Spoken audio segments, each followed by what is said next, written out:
Bonjour, bonjour, bienvenue sur le plateau de Bâti Journal TV. Nous sommes à Lyon, Eurobois 2020. Et avec moi, monsieur Pierrick Auboiron, bonjour.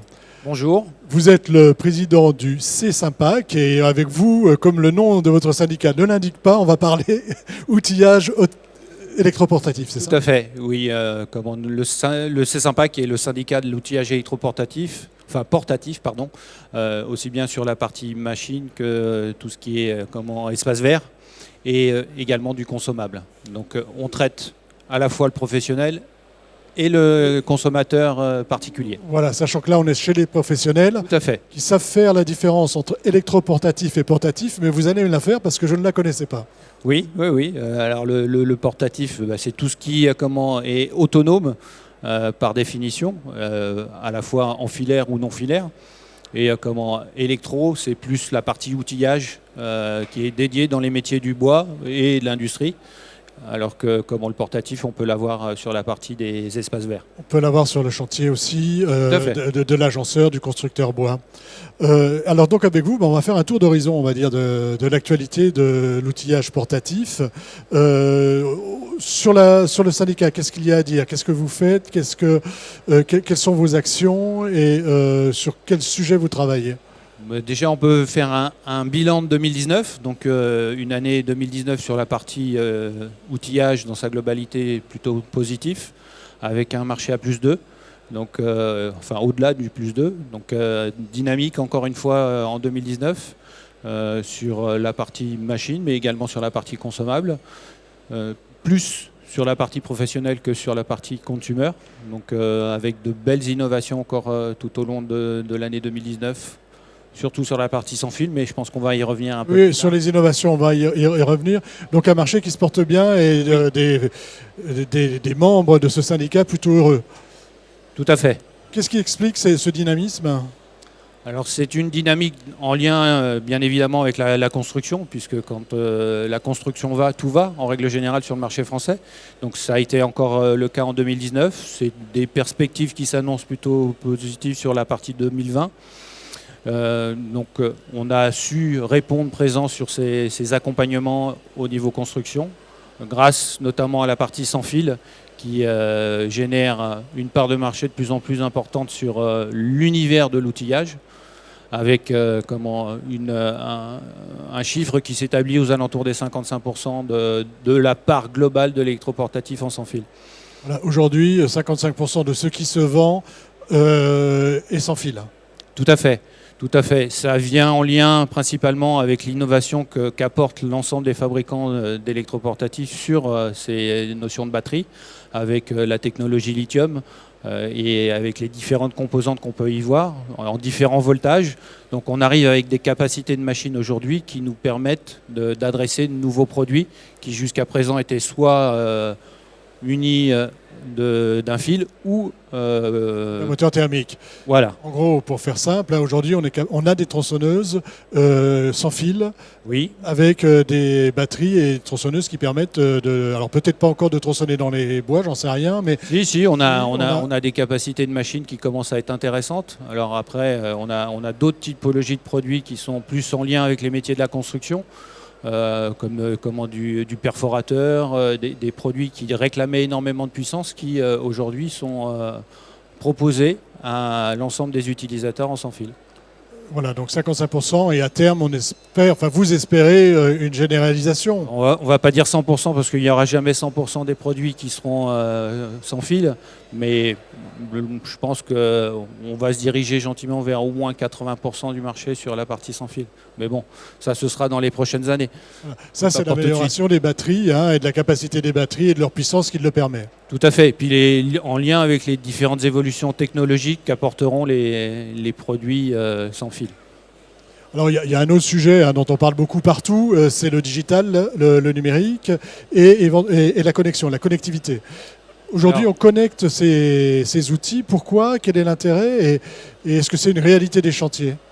Alors, on commence à avoir des produits depuis maintenant 3-4 ans sur la partie outils connectés, pour la simple et bonne raison qu'on essaye d'avoir une traçabilité de l'outil déjà, savoir quand est-ce qu'il faut l'emmener en réparation, pour ne serait-ce que l'entretenir, puisque faut pas oublier qu'un outil électroportatif, ça s'entretient, ça ne se répare pas seulement.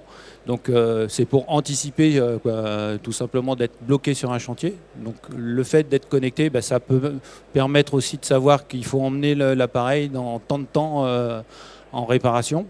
C'est aussi savoir où se trouve son outil, tout simplement. C'est quand on est responsable de chantier et qu'on a différents compagnons avec différents produits, on aime savoir où se trouve tout l'outillage.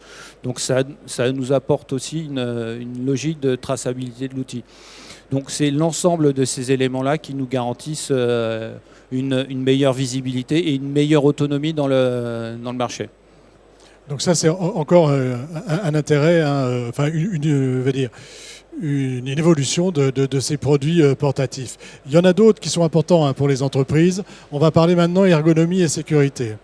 Est-ce que vous pouvez nous dire un petit peu comment les entreprises, les industriels que vous représentez, fabricants que vous représentez, travaillent ces sujets et sur quels sujets ils travaillent ? Alors, l'ergonomie est un sujet qui est déjà présent depuis pas mal d'années. Il est apparu notamment sur la partie sans fil avec les moteurs brushless. Ça nous a permis d'avoir une compacité de produits, donc des produits plus compacts, plus maniables, avec une meilleure ergonomie, notamment quand on fait de l'agencement ou quand on pose de la cuisine, d'avoir des produits assez compacts qui nous permettent d'aller visser ou dévisser dans des endroits qui ne sont pas forcément idéaux et faciles d'accès. Le moteur brushless, rapidement, rappelez-nous. Pour faire simple, le moteur brushless, c'est un moteur sans charbon. Donc ça garantit une meilleure compacité du produit, puisque le moteur est beaucoup plus petit qu'un moteur avec des charbons. Donc ça s'adresse principalement sur la partie sans fil, mais pas seulement, puisqu'on voit apparaître maintenant des moteurs brushless un peu partout. Et ça a le gros avantage de tourner un peu plus vite et d'être beaucoup plus compact, donc avec une longévité accrue. Plus vite, plus compact, donc plus facile, plus maniable. C'est ça l'idée, c'est ça l'intérêt. C'est ça l'idée maîtresse. Après, derrière, il y a l'aspect sécuritaire qui rentre en ligne de compte aussi, et ça de plus en plus au sein des grands groupes, mais pas seulement. On voit apparaître maintenant des centres de décision qui sont au sein des CHSCT de ces entreprises qui mettent en avant la partie sécuritaire. Donc cette notion-là est très importante aux yeux des utilisateurs, donc de l'ensemble des compagnons qui utilisent le matériel électroportatif. Et à ce titre, on se doit d'apporter des évolutions ou des notions sécuritaires de plus en plus spécifiques. Est-ce que vous pouvez nous donner un exemple d'un produit qui a évolué dans ce sens ? Vous citiez tout à l'heure la partie meuleuse, c'est un produit certes basique, mais c'est un produit qui d'année en année a évolué énormément avec des freins, des arrêts instantanés de machines, des carters qui sont de plus en plus protecteurs, tout à fait. Donc il y a énormément de notions qui ne se voient pas sur la machine, mais qui sont présentes à l'intérieur de cette machine, qui garantissent un maximum de sécurité.